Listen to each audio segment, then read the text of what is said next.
Je m'appelle Jennifer Lufo, je suis la présidente et fondatrice de l'association Afrogameuse, qui est une asso qui œuvre pour plus de mixité et de diversité dans le monde du jeu vidéo, de l'e-sport et du streaming globalement. Ça fait 3 ans que j'ai créé Afrogameuse parce que je me sentais seule en tant que joueuse et aussi en tant que joueuse noire afrodescendante.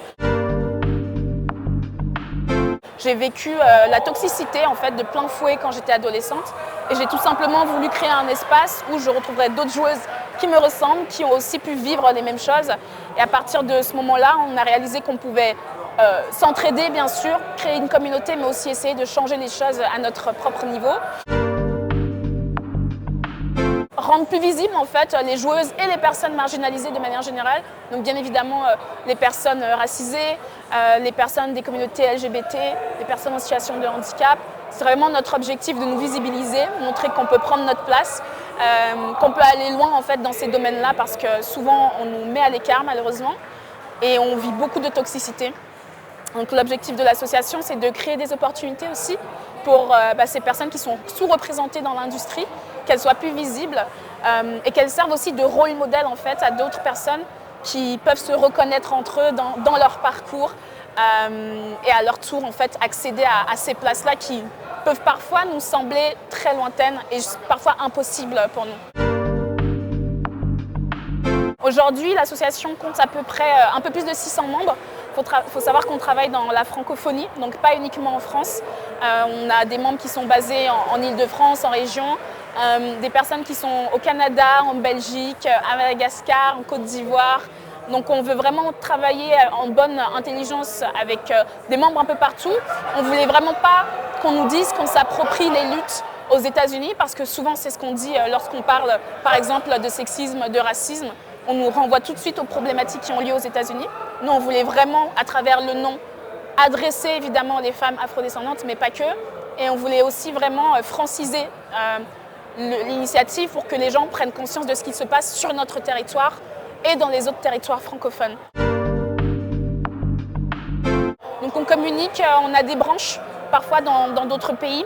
La première branche qu'on a créée, elle se trouve justement en Côte d'Ivoire avec notre ambassadrice Happy qui se trouve sur place et qui lance des projets pour Afrogameuse à travers Afrogameuse. Nous avons une antenne qui est en train de se créer actuellement en Belgique aussi parce que la communauté Afrogameuse est présente là-bas aussi avec notre membre Xenouna. Et voilà, on communique globalement beaucoup sur les réseaux sociaux, sur Discord avec nos membres pour leur faire connaître les différentes initiatives qu'on met en place. C'est vrai qu'en tant que joueuse, en tant que personne minorisée, on peut rencontrer beaucoup de toxicité en jeu, quand on joue aux jeux en ligne par exemple, ou quand on se rend dans des tournois, ou même quand on stream sur Twitch, juste à cause de notre identité. C'est quelque chose qui est justement très banalisé. On fait face à beaucoup de misogynie, de sexisme, mais aussi couplé au racisme.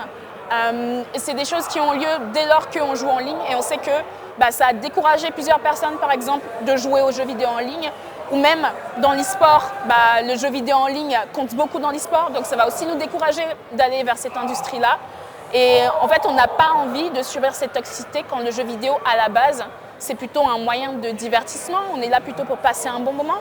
De la même manière sur Twitch, on sait qu'il suffit d'être nous-mêmes pour attirer malheureusement des personnes qui vont venir nous insulter lorsqu'on est en train de streamer en live sur Twitch ou en direct sur YouTube, simplement parce qu'on existe. Et ça, en fait, c'est pas normal.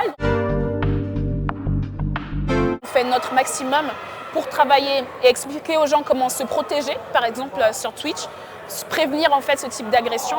Et on essaie aussi de travailler avec les plateformes directement pour leur faire des retours sur il faut nous aider en fait, il faut nous aider et ne pas nous laisser à nous seuls la responsabilité de cette protection-là et travailler avec les pouvoirs publics pour leur dire qu'il faut aussi qu'ils sanctionnent, en tout cas qu'ils travaillent avec ces plateformes-là pour faire en sorte que les personnes soient plus protégées et que les plateformes soient plus sanctionnées si elles ne font pas suffisamment attention à ça.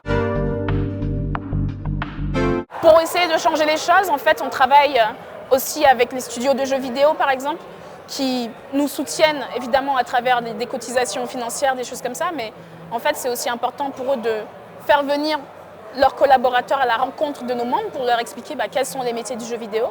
L'objectif étant pour nos membres aussi de pouvoir travailler dans le domaine plus tard. En fait, on s'est donné pour mission cette année justement de plus s'investir dans l'e-sport, d'où notre présence à la Gamers Assembly. On organise la BENA Tournament, qui est un tournoi, le premier tournoi français afro-caribéen, qui réunit donc des joueuses qui viennent de Madagascar, de Guadeloupe, de Martinique, d'Afrique du Sud, du Bénin. Donc pas mal de personnes qui viennent ici à Poitiers pour s'affronter sur le jeu Tekken 8. Donc l'objectif pour elles et de cet événement, c'est de mettre en avant des talents qui autrement ne seraient pas visibles en fait. Je pense que notre objectif c'était vraiment de les visibiliser, de leur donner l'opportunité d'aller plus loin encore dans l'e-sport. Et je crois qu'aujourd'hui l'objectif est rempli, donc je suis très contente. Vous pouvez suivre Afrogameuse sur les réseaux sociaux, sur Instagram, Twitter, Twitch, LinkedIn même. Et puis vous pouvez me suivre aussi si vous voulez sur Instagram également au nom de Invincible Jane, Invincible Jane.